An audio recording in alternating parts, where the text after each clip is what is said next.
Welcome to the second of two videos on Derrida's book of hospitality. And in this particular video, we'll talk about the second lecture, or seminar rather, which is called Pas d'hospitalité. And I'll try to make some sense of this particular lecture. And what I'm going to do is split the video into two parts. So I'll give you some of the general theory, which I think is the most useful. And then in the second half, I'm going to run through a whole bunch of the examples, the literary examples that and also contemporary examples that Derrida provides. Now, of course, this splits up the text a little bit because in the actual seminar, everything is intertwined and Derrida goes from one thing to the next and then back again. But I think the problem with that is that we kind of follow this train of thought that meanders. It's like Derrida's ruminations, and it's very hard to see what the point of it all is. So it's a very fruitful text, very rich with ideas, but the ideas are not always clearly laid out, and the connections aren't really always all that obvious. So I'll really try to focus here, first of all, on the big ideas and then run through some examples with you. Now, this particular title, Pas d'hospitalité, is a sort of play on this first word, which can mean step, so taking a step, but it can also mean no. In other words, no hospitality or a step of hospitality. And of course, Derrida loves playing with language, but there is a purpose here as well. So if we think, for instance, of that idea of the home, right? So we kind of had this last video already. We have the home, and we invite the stranger in, and we say to the stranger, come and enter, right? Come and enter. And Derrida likes to also talk about the sense of delay and immediacy. We want this right now, but there's always the sense of delay. Nothing is ever truly present. Well, as the stranger enters across the threshold, right? So the threshold, then he or she literally transgresses. So this word transgresses is kind of interesting. Goes back to Latin, and it literally means to step across. To step across. So if you transgress, if you do something bad, then you step across the line. You're not supposed to do that. But Derrida is fascinated by this sort of image of movement, transgressing and then stepping across. And it's as if showing hospitality has some kind of transgression built into it. Now, that's a little bit of a strange idea at first, but we did see something like this in the first video already. So there, in relation to Immanuel Kant, you might remember that we talked about perjury. So we had a few examples there. One of them was perjury. And Kant gave this example of how if you are hiding something, somebody, so you're hiding, let's say, a murder victim or somebody who might become a victim, or you're hiding a Jew during the Holocaust. So you're hiding this person, and an assassin or a murderer comes to your house and says, well, are you hiding somebody and you have to make this decision? Then there is this difficulty where two ethical questions run up against each other. What's more important here, showing hospitality and hiding this person, or telling the truth? Because truth-telling is very important for the community. And so when we have this ethical issue, Derrida said, as we saw before, that we may need to lie. So we may need to actually create hospitality, the space of hospitality, by lying. That would be just one example of transgression. And at the end of the seminar, Derrida is going to talk about a few examples, especially the story of Lot, in which Lot has to make a very similar decision as he is showing hospitality to two angels at his house, and the men of Sodom want to commit rape, I should say, with these guests. And Lot has to say, well, he doesn't have to say this, is actually quite a dreadful thing he says. He says, well, why don't you sleep with my daughters instead? So there you have that same kind of tension, right, between one ethical decision and another one, and how do we balance these things? So that would be just one way in which we can think about transgression. But there is another way to think about this as well, and this relates to the two levels of law that Derrida talked about. So you might remember this from our previous video. I'm just going to draw a little funnel shape here. So what we had before was that we had absolute hospitality and conditional hospitality. So absolute or unconditional hospitality and conditional. And what we said before was that absolute hospitality is that sort of call to be hospitable without asking any questions, without thinking about, well, what's the most proper thing to do, without talking about whether somebody has a right or a duty or there are some cultural norms in place. We just look at the other person and we go, yes, right? We will say yes to you no matter who you are before even knowing who you are. And you come on in. We won't even ask about your name. This is just kind of pure hospitality before it becomes specific. On the other hand, we also have this conditional hospitality, and this includes things like norms and rights and duties and so on. And of course, every country is a little bit different in how it understands these particular conditional forms of hospitality. So as we consider these two things, Derrida argues that at some point you always have to put hospitality in practice, right? So this is the moment of hospitality. It comes to a head, and well, how do we balance these two things? How do we balance absolute and conditional hospitality? Now, Derrida says that this is where that sense of transgression comes in as well, that if we practice conditional hospitality, we sort of give up to some extent, or we pervert, as he calls it, absolute hospitality. There's an element of pervertibility, as he says. Pervertibility. For example, maybe an example would be useful here. Let's say that I invite a stranger into my home. Maybe he's come to some kind of event that I've organized, but I also see somebody else in the room, and I think, well, I probably can't invite both of these people. My house is not big enough, etc., or it's too much effort. Well, I'm excluding that other person. And as soon as I do that, and I might even call up certain norms or rights and say, well, I don't have a duty to this person, or somebody else will take care of them, then absolute hospitality to some extent goes by the wayside. And all examples are kind of imperfect, but it gives you a little bit of a sense of how you might put this into practice. So if we think then about absolute hospitality, we can say that it is above the law, right? It's like a law by itself, sort of by itself over here. This is really the law of the land when we think about human laws. But like justice, as we saw in the first video, absolute hospitality is just kind of beyond law, you might say. It's almost illegal. It's something that the law cannot quite fathom, this radical call to show hospitality.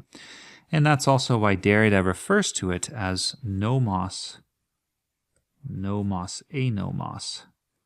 So nomos is law in Greek, and this is then a kind of lawless law. It is a law, but it is a sort of lawless law. And here again, you can see the sense of transgression then, how when you have this absolute law, just as we saw with things like perjury and ethical decisions, every time you show hospitality, there's this kind of ethical tension about, well, what is the right law, and how do we move beyond the law in order to make sure that things are done in the most just way. Okay, so we have these two things then, absolute and conditional hospitality, and the point is that in any given moment where we show hospitality, they can both be present, but they will never truly be synthesized. They will never truly become one in a sense. And so if we think about a kind of a historical moment here, this timeline, you might say, is an example of diachrony. There we go.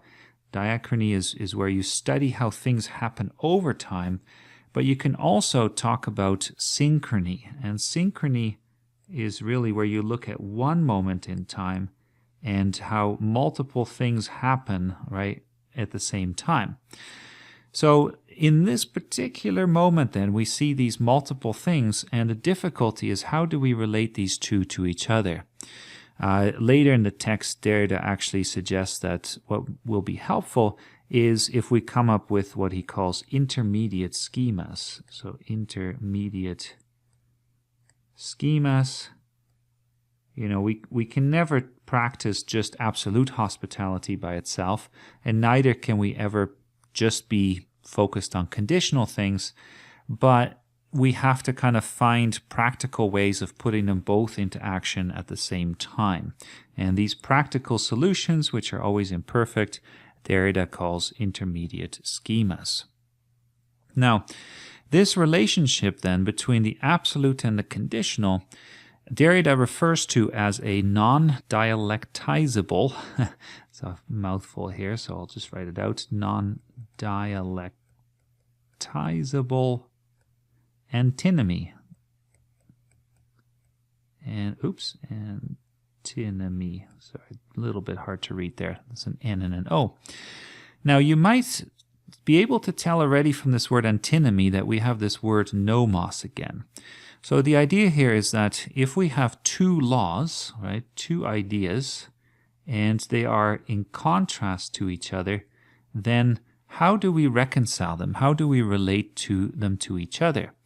If you know something about Hegel, so Hegel and his dialectical method, he suggested that when you have two opposing ideas, they are typically resolved in a kind of synthesis. So they become a new idea.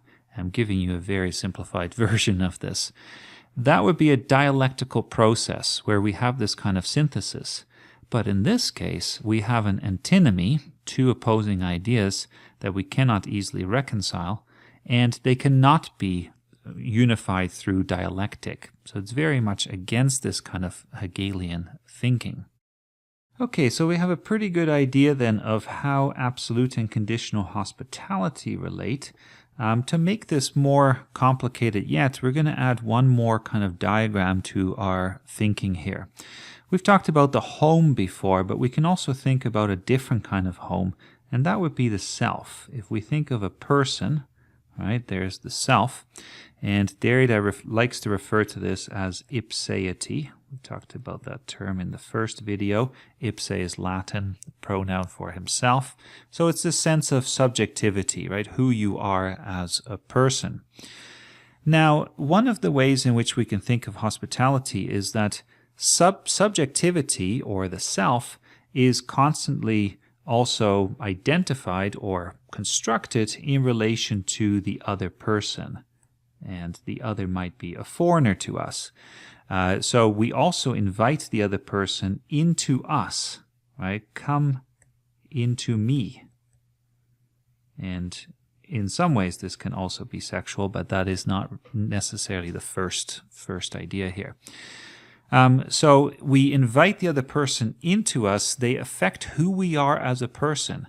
And this is also where we see that idea that Derrida borrows from Levinas, which is the sense that the self becomes a hostage to the other person, a hostage, a guest to the other person. Right? Who am I, and how do I relate to this other person? When they come to my house, I have all these duties to them. Suddenly, they are at home, and I need to be a guest to them, and I have to do certain things to them. Okay, so bit of a side issue there, but interesting idea. Now, the other way in which the self is constructed is in relation to language. So let's draw a little speech bubble here. We have language, and Derrida talks about this idea that he really explores more in other texts, which he refers to as auto-affection. And this is what happens when you hear yourself speak. You kind of go, oh, that's me, that's my voice. And you have this sense of self, right? The sense of this is who I am. So language then is something that really helps to define who we are, and the foreigner is somebody who struggles greatly with this because he or she leaves behind their original language or is kind of separated from it, is alienated from it, and then somehow has to discover a new language and has to make this his or her own. So that presents incredible challenges, and language then is closely identified with whom we are. But Derrida is never content with any kind of simple picture here. And what he points out is that language is actually less close to you than you might think. Even if we talk about this idea of the mother tongue, so this expression of the mother tongue, he gives the example of the Jewish German philosopher Hannah Arendt, very famous 20th century writer, who, when she was dealing with Nazi persecution, everything that came with that, she felt that she was German only in language. So she's like, I still have my language, right? But Derrida is much less idealistic about this, and he says, the mother tongue sounds like a beautiful expression, but the mother is not me, right? And so what we see here is that within language as constructing me, there's always this sense of otherness. And the term that Derrida likes to use here is exappropriation. So exappropriation, which again he explores more elsewhere. But you can kind of see there that as I appropriate language, as I say, this is mine, I possess this, there is an otherness, a separateness that always remains. And by the way, this word auto means self as well in the Greek. So you can see where Derrida makes these linguistic connections. The other thing we see here is that language is extremely mobile, and that allows us to relate it to the foreigner as well, because you take your language with you. Now it's also immobile because it is kind of our language is sort of stuck with us. But this is fascinating in the sense that language defines who we are, we take it with us, and somehow we need to construct our world through it. Okay then, so these are some of the critical ideas in the text. The last thing I'm going to do is quickly run through some of the literary and historical examples that Derrida gives to explore this in more detail. And it's so difficult to line up these examples with the theory because he's all over the place. He's really kind of taking you through some different moments, but not really clearly saying, okay, this is what you should take away from this. So what I would suggest is that as long as you know the main stories here, then you can use them yourself to kind of philosophize, to think about connections that you might make. And I'll suggest a few here. Okay, so one of the first texts he talks about is an erotic novel from 1953 called Robert ce Soir. And in it we have this weird triangle where we have an uncle, Octave, and his wife, and Robert. And then there's also a nephew, Antoine. And this leads to a lot of really odd and strange interactions. And for Derrida, the nephew is also a little bit of an example of the parasite again, the person who wants to kill his dad, but in this case, the uncle. The uncle is fascinated by hospitality, and he makes up a bunch of laws about hospitality that he kind of frames, puts under a glass, and puts above the bed where the guests can sleep. And for Derrida, I would say this framing of the law, in a sense, is very similar to conditional hospitality. You are codifying the law and you're saying this is what you should focus on. Now, as soon as you have a kind of codified law like that, it can be transgressed, right? It's almost ready for transgression. And that might explain also how much of the eroticism in the text works as well. So that's one of the texts that Derrida looks at. The main example, I would say, the one he spends the most time on, is the play by Sophocles called Oedipus at Colonus. And there are lots of aspects of this play that are fascinating, But the main motif here that Derrida talks about is how Oedipus says that he wants to be buried in a secret place in this foreign land in which he does become a citizen. And he doesn't want to say where this place is, which presents particular problems for his daughters who want to mourn him. So what Oedipus does is he talks to Theseus, the local lord, and he says, well, I will tell you, but you have to swear an oath that you will never reveal my burial place. The advantage for Theseus here is that the burial of Oedipus, if undisturbed and if the secret is kept, will actually bring good luck to the country, and it will keep the country safe. So there's this weird exchange and this weird interaction. What can you do with this scene? Well, Derrida talks about many different things. He talks, for instance, about how Theseus, by swearing an oath, becomes in a sense hostage, right, to the guest. He has to make this pact, and so that relates to this sense of the self being taken over or being tied to the other person. There's also a great focus in Derrida's text on the question of mourning. Being a foreigner is very difficult. You leave behind your family. You also leave behind your original burial places, where your ancestors are buried, and you need to find yourself in a new home. Now, if you are hidden in this new home, if your identity is erased, if you don't quite know who you are, then, how do you find happiness? How do you live? And the sadness of this really comes out in the sense that Antigone, Oedipus's daughter, is not really able to mourn him if she doesn't know where he is buried. So the only thing she can really do is mourn the absence of mourning. So that's another aspect of this text that's quite powerful and that really resonates.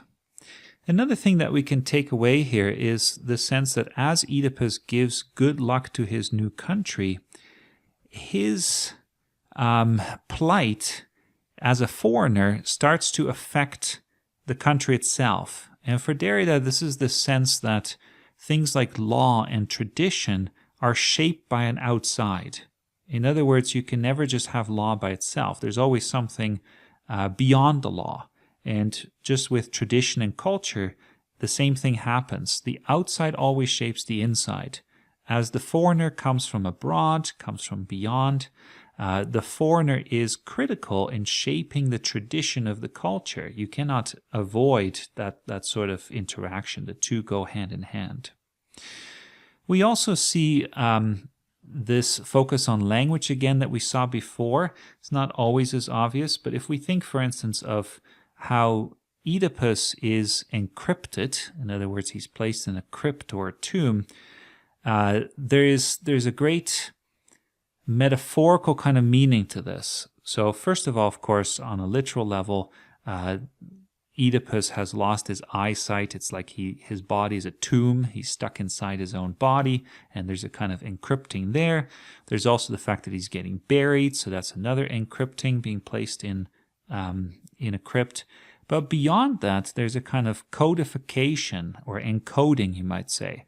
When he's placed in the crypt, in the tomb, it creates this larger meaning in terms of, well, as we said before, the culture takes something out of this. There's symbolic meaning, and the burial itself creates a kind of code, you might say, that needs to be read. And right away, we are back with language then. So this is an idea that Derrida doesn't talk about too much, but I think you can fruitfully explore this in more detail. In the end then, with Oedipus, what we see is that his secret burial in a foreign place creates a kind of absolute foreignness. Even as he's being integrated into the community, he will always remain foreign. And this is the sadness of all of this, right? The sense that we can never truly resolve this. Derrida also talks about some contemporary examples. He talks about the situation in Chechnya in the 1990s. where we have this violent war, and we increasingly start to see people taking hostages again, which is fascinating given what we talked about before. And if we go to today, it's 2025 when I'm making this video, we see, for instance, in the Israeli-Palestinian conflict, similar use of hostages. So some of these things don't go away necessarily, and they make it important for us to think through these relationships between the self and the other, and the concept of hospitality. Derrida also talks a lot about something close to his heart, which is the history of Algeria, and he kind of takes the reader through a bunch of these critical moments as the French struggled knowing what to do with Algeria, how to give it independence, how to respect the rights of the people there. And just to give you one example, in 1947, Algeria got its own national assembly, but the problem was that it was not truly equal yet. So there were 2 colleges with 60 representatives each, but the one assembly was created to represent the Europeans. There were about a 1.5 million Europeans in the country, and the other assembly represented the 9 million Muslims. So even there, as they were getting closer to some kind of equality, we see this difficulty, right? How do you show justice in this case? And for Derrida, this all relates to hospitality as well, because when Algerians come to France, are they treated as equal citizens, or is there something else going on? And you can explore these colonial questions in much more detail yourself. The last 2 examples that Derrida provides are from the Bible. One of them I've mentioned already, and this is the story of Lot. So in the story of Lot, we have Lot living in Sodom.